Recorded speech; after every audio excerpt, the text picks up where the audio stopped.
हाँ, जे ओवर मोल भी है ना साथ उसने दिया हुआ, इनटू केल्विन। ठीक है।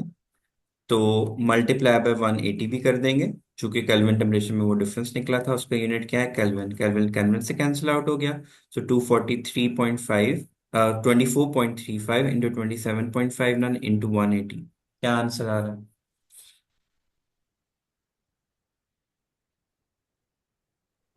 1,20,000 बस नाइन हंड्रेड फिगर्स ट्वेंटी बता सिक्स दो ना। सही है मतलब।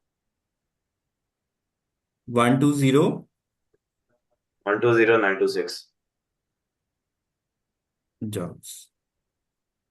ठीक है। This is the heat. Sir अगर नॉर्मल तरीके से करते तो उसमें क्या होता? मास डायरेक्टली गिवन था हमें, बट हमें मोल्स को भी कैंसिल आउट करना था, क्योंकि उसने हमें यहाँ पे जाउल्स में दिया हुआ था ना। जाउल्स पर केल्विन इनटू मोल, ये मोल मोल को खत्म करने के लिए हमें मोल्स भी निकालने पड़े। नॉर्मली हीट कैपेसिटी का फॉर्मूला जाउल्स पर केल्विन होता है ना, बट उसने साथ में मोल भी दिया हुआ था, इससे मुझे मोल भी निकालना पड़ा।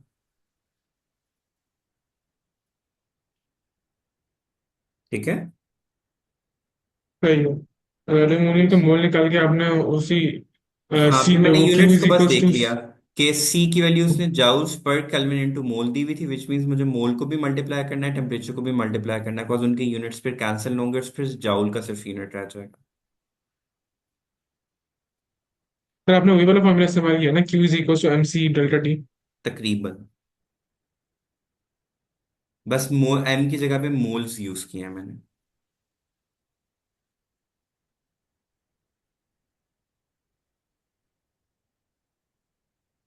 क्वेश्चन नंबर 13 में उसने हमें बोला हुआ है,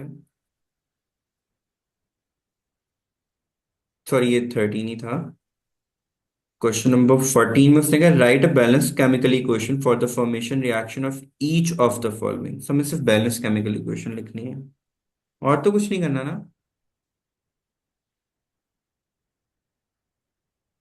नहीं सर। पहला है C4H9OH। तो इसमें बन जाएगा, क्लियरली हमें पता चल रहा है 4 कार्बन है, plus 6H2 plus 1/2 O2 gives, 2 2 से कैंसल्ड हो गया, 6 इंटू 2 12 हो गए, यहाँ पे 9H2। नहीं, हाइड्रोजन बैलेंस नहीं हो रहा। हाइड्रोजन कितने हैं, 10 है, 5 लिखना है यहाँ पे, 5H2। तो फिर फॉर्मूला बन जाएगा C4H9OH। फिर क्वेश्चन 14 है। Question 14, sorry. Second is iron oxide which is just Fe3O4, तो वो FeO से बनता है। सो 3Fe plus 2O2 gives Fe3O4। States mention कर देना। कार्बन सॉलिड होता है, हाइड्रोजन गैस होती है, ऑक्सीजन गैस होती है, ये लिक्विड होता है, ब्यूटेनॉल। आयरन जो है वो सॉलिड होता है, ऑक्सीजन गैस होती है, एंड ये सॉलिड होता है। एंड लास्ट इक्वेशन है हमारे पास acetic acid which is CH3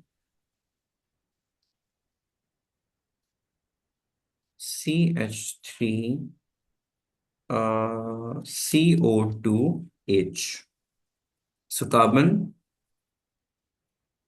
aux hydrogen and oxygen gives CH3COOH का बॉक्सिलिक एसिड बन रहा है हमारे पास ये।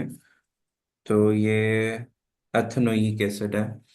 हाइड्रोजन कितने हैं, 4, तो यहाँ पे 2 मल्टीप्लाई कर देना, ऑक्सीजन 2 ही है, बैलेंस हो गया। एंड देन यूरिया है 2NH2CO, सॉरी 2 NH2 का ट्वाइस है। उसके लिए हमारे पास आता है अमोनिया आता है which is NH3, carbon dioxide आता है, this gives us NH2, CO, साथ में वाटर बनता है। अब बैलेंस कर लेते हैं हम लोग। N कितने हैं हमारे पास? दो, विच मीन्स यहाँ पे 2 मल्टीप्लाई करना है हमें। हाइड्रोजन 6 हो गए, 2 × 4, 2 यहाँ पे चले गए, 2 यहाँ पे आ गए, 6 ये पूरे हो गए। कार्बन एक ये आ गया, ऑक्सीजन एक ये आ गया। हाँ ठीक है, बैलेंस हो गई। तो 2H2 के बाद +O2 किया ना आपने यहाँ थर्ड वाले में। हाँ सॉरी, प्लस हो।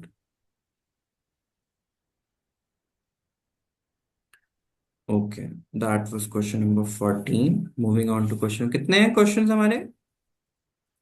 18, 19, 20। अच्छा, अभी भी बहुत पड़े। 21। अच्छा जी, 15 है, the human body Burns glucose for energy, burning 1 gram of glucose produces 15.6 kilo joules of heat. Right a balance chemical equation. Glucose तो C6H12O6 होता है, वो ऑक्सीजन के साथ रिएक्ट करता है to form carbon dioxide and water. अब balance कर लेते हैं। यहाँ पे 6 आ जाएगा, कॉस 12 हाइड्रोजन हैं। ऑक्सीजन 6 थे तो यहाँ पे भी 6 आ जाएगा। अब 6 कार्बन हो गए, ठीक है। ऑक्सीजन 12 ये हो गए एंड 6 ये हो गए, तो 18 हो गया। तो यहाँ पे 2 यहाँ पे आ रहे हैं, तो हम यहाँ पे 9 मल्टीप्लाई कर देते हैं। नहीं, नहीं, 6, 12 एंड 6 2 12 एंड 6 कितने होते हैं? ठीक है सर, ऑक्सीजन तो बैलेंस्ड हो गया। सही है, बैलेंस हो गया।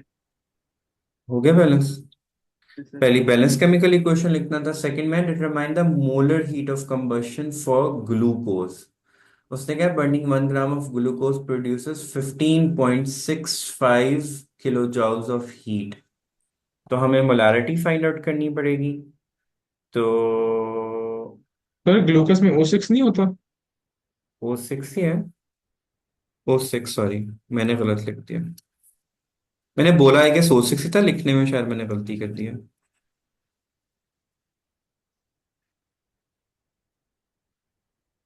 अच्छा जी, हमें निकालनी है, determine the molar heat which means kilo joules per mole हमें निकालना है। ओके, ग्लूकोज का मोलर मास कितना होता है? गेस 180। यस सर, 180 है। तो उसने हमें एनर्जी कितनी दी हुई है? 15.65 किलो जूल। Kilo joules. और मास कितना दिया हुआ है उसने? 1 ग्राम, से किलो जूल्स पर ग्राम हो गया। और वो होता है 180 ग्राम्स पर मोल। जब भी हम मोल निकालते हैं तो वैसे ही निकलता है ना। ग्राम ग्राम का यूनिट कैंसिल आउट हो गया, पीछे रह गया किलो जूल्स पर मोल। और वन सर आप 15.65 किलो जूल्स मल्टीप्लाई बाय 180 का आंसर क्या आ रहा है? 2817।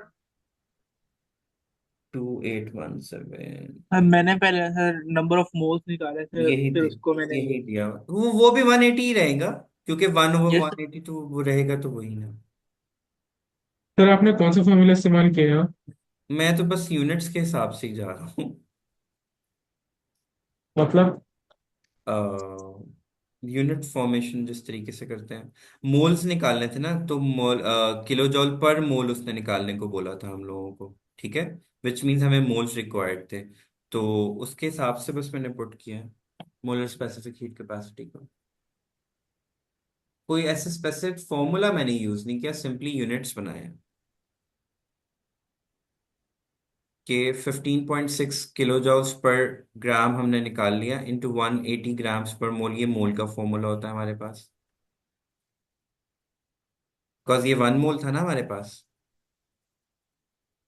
ठीक है, बैलेंस केमिकल इक्वेशन में 1 मोल दे रही है, तो मोल किसकी इक्वल होती है? Mass mass over molar over mass. Molar mass. ठीक है, हमें मास हम्म। ओवर मोल्स चाहिए थे, तो हम लोगों ने वो निकाल दिया, ग्राम्स पर मोल। मास, तो हम मोलर को उस तरफ ले गए। यस। तो फिर हमारे पास उधर मोलर मास मिल गई, तो हमने मोलर मास को मल्टीप्लाई कर दिया। सर V/1 ये वाली बात समझ नहीं आई। यार इसको यहाँ पे ले जाओ ना, इसकी वैल्यू भी 1 थी, इसकी वैल्यू भी 1 थी, तो ये यहाँ पे जाएगा। हम्म। इसका यूनिट क्या होता है? ग्राम्स। इसका यूनिट मोल ही होता है। तो मैं इसको जब इधर ले गया तो 180 किसके इक्वल आ गया? ग्राम्स पर मोल के यूनिट्स ही निकल रहे हैं ना यहाँ से। Next part is heat of combustion of C and H2 are 393 and minus 285. Determine the heat of combustion formation of glucose. अच्छा जी, अब कार्बन की उसने हमें क्या दी हुई है?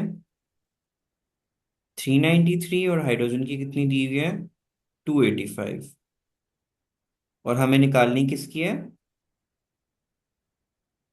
ग्लूकोस। डिटरमाइन ग्लूकोज की। अब स्विच मींस कि अगर हम कार्बन एंड हाइड्रोजन की वैल्यूज को ऐड कर देते हैं, that would give us the value of C6H12।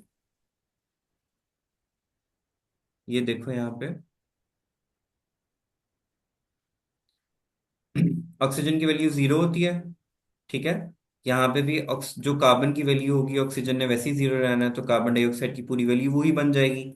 और हाइड्रोजन के अंदर भी ऑक्सीजन की वैल्यू 0 होती है, तो इसकी पूरी वैल्यू भी वही रहेगी जो हाइड्रोजन की होती है। बेसिकली हमने इन दोनों को आपस में क्या करना है? ऐड करना है। इन दोनों को हम आपस में ऐड करें तो क्या बन जाएगा? -393.5 प्लस -285.8।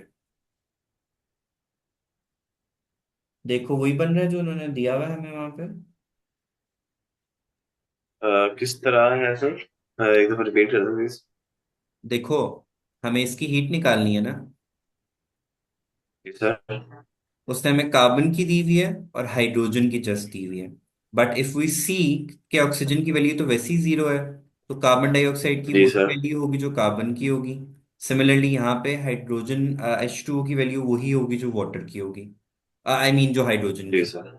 ठीक है। अगर हम इन दोनों को ऐड कर दें विद 6 एंड वो मल्टीप्लाई करके, तो देखो वो आंसर बन रहा है। मतलब उसने हमें दी हुई है, कार्बन की वैल्यू दी हुई है 393। नेगेटिव।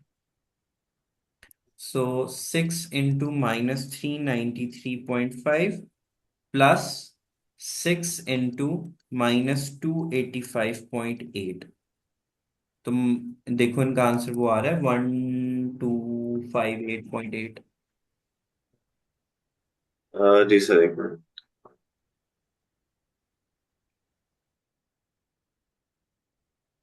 तो हेस्लॉ की क्वेश्चन के लिए हमारे पास, तो 6 into -393.5, और वाटर के लिए हम लोग कर लेंगे 6H2 प्लस O2।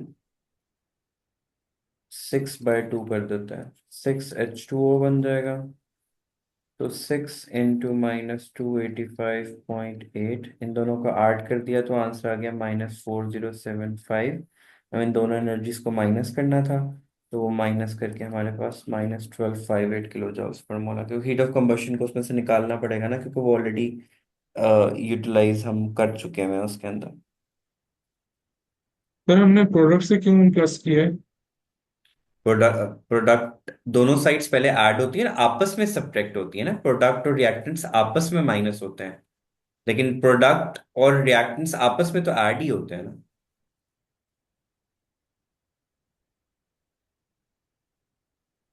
जो ऊपर भी हमने जितने भी रिएक्शंस किए हैं उसमें प्रोडक्ट्स इटसेल्फ आपस में ऐड होंगे, रिएक्टेंट्स इटसेल्फ आपस में ऐड होंगे। प्रोडक्ट माइनस रिएक्टेंट्स करते हैं ना हम लोग।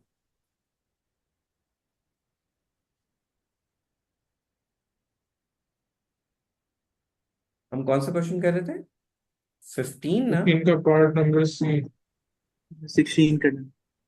अच्छा, नेक्स्ट है हमारे पास the standard combustion enthalpies of carbon, hydrogen and acetic acids are this. Deduce the value standard values of formation of acetic acid with CH3COOH। अच्छा, कार्बन डाइऑक्साइड को ऐड कर लेते हैं, वाटर को ऐड कर लेते हैं। देखो ये आंसर आ रहा है।